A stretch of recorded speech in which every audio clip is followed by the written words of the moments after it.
Olson, you are late. Maybe one sec. Very important event for us. Okay, I am aware of that. Look, our guests are already here. Welcome to 6 Minutes with Breg and Olson, in which our hosts will reveal how to be productive and effective without falling into madness and workaholism. Watch, learn and have fun. How to avoid bad decisions in business and private life. Moving from intuitive to fast and high-profile analytical decisions. Hello. I am Breg. Hi, my name is Olson. And this is 6 Minutes with Breg and Olson. Approximately 6 minutes. Olson, did you make any decision today? And let me think. Yes, I did. I decided to buy a new coffee machine. Do you think you have made a good decision? Yes, I am 100% sure that I made a necessary decision. My previous coffee machine broke. The price of the new one was good. Yes, I have made a good decision. Okay, let's look at your new coffee machine. As you wish, Breg. What do you think about it? It looks good. Let us try some coffee made with it. The coffee was excellent. Yes, it was. So it seems that you have made really good decision. But if we assume that your new coffee machine would break down just a week after purchase, what would you think then? That would change my opinion about the machine definitely. That would be the evidence that I have made a bad decision. The decision is a choice from several possible options. We make dozens of them every day. Some are unimportant, others are extremely critical. Each of us has experienced situations in which we were proud of the decision made, as well as those when we regretted making it after a while.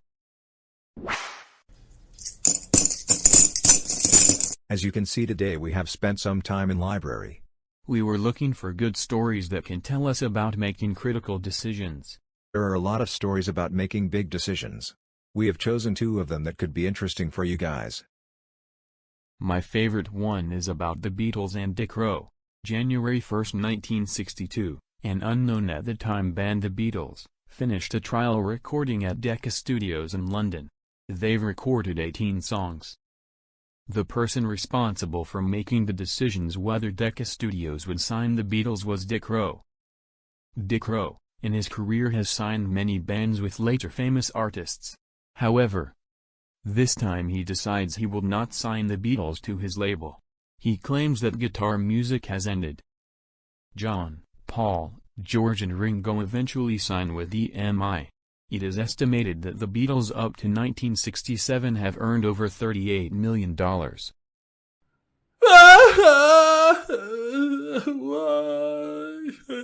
My favorite story is about a book and its author who tried to convince publishing houses to publish it. What a story. Can you guess what book I mean? Okay, I'll give you a little hint. As you have guessed, the second example is about Joanne Rowling, author of the Harry Potter stories.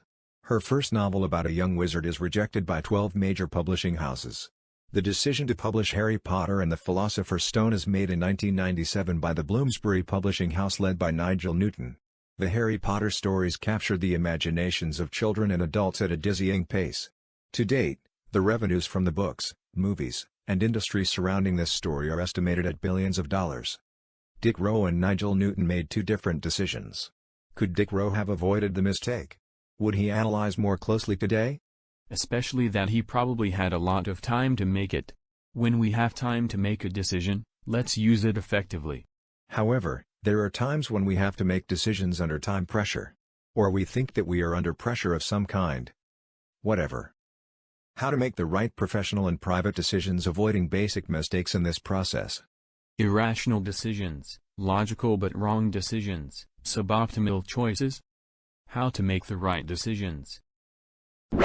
Keep in mind tips from Breg and Olson and make better decisions. Necessity. Assess whether you have to make a decision. What will be the consequences of leaving the situation without your decision? You will leave it to others. If we gave up on deciding which jacket to buy, the consequences of this would probably be less than a similar choice when buying a flat or choosing a job offer. Time. Make sure you have enough time to make a decision. The sooner you start to weigh your options, the better. Time pressure is the worst advisor. Sleep on it. Apparently, Winston Churchill, choosing a person for a job, wrote her or his name on a piece of paper, which he put into a drawer. After some time, he thought about his choice again, wrote down the candidate's name again and compared it with that on a piece of paper previously hidden in a drawer. Independence and consultation. Never make decisions under pressure from others, but in consultation with them. While driving the car and standing at the intersection, do not give in to the car horns behind you. If you only move for that reason, only you will bear the consequences. Your decisions must be made by you. Impact map. Create a map of logical decision-making. Determine what factors are important in making your decision and how much they will affect the quality of your choice if you misjudge each of them. We all agree that choosing a location is key when buying a property. So we always have to consider this aspect before buying. What does a good location mean? What factors influence it? Is it close to the subway or school? And if the school is further away, does the proximity to the subway reward it? When choosing a job offer, think about the compromise between factors such as the amount of remuneration and development opportunities, the company's stability and the market in which it operates. Logical reasoning based on facts. If you are responsible for the business, you are the owner or manager and you need to evaluate your results regularly and take corrective actions under time pressure. Standardize your decisions. Using a map of logical decision-making, turn a long process of analysis into fast, almost intuitive decision-making. Use the FCA method. Facts, conclusions, actions. Remember that reasoning can be logical and at the same time wrong, if based on false premises, false information and incorrect assumptions. Improve quality of your decisions and make them faster using FCA methodology and have more time for your hobby. Dear, we hope you will memorize our tips on making right decisions. And what's more important, you make sure that you will be using them in practice. Because perfect practice makes perfect. Olson, we have completely forgotten about a very important ingredient of our program. Really? About what? About jokes. Right. Fortunately, I have one for you. Me too. The department head is a wise, friendly old man, and one day, during an interview in his office, he was asked, "Sir, what is the secret of your success?" He said, 2 words. A journalist asked, "Sir, what are they?" "Right decisions." "But how do you make right decisions?" 1 word. He responded. A journalist asked, "What is that?" "Experience." "And how do you get experience?" 2 words. "Sir, what are they?" Wrong decisions. That's true, we all learn this way. Now listen to my anecdote. Do you know how to call Arnold Schwarzenegger making decisions? Determinator. Thanks for watching 6 Minutes or More with Brega and Olson. We hope you enjoyed our program.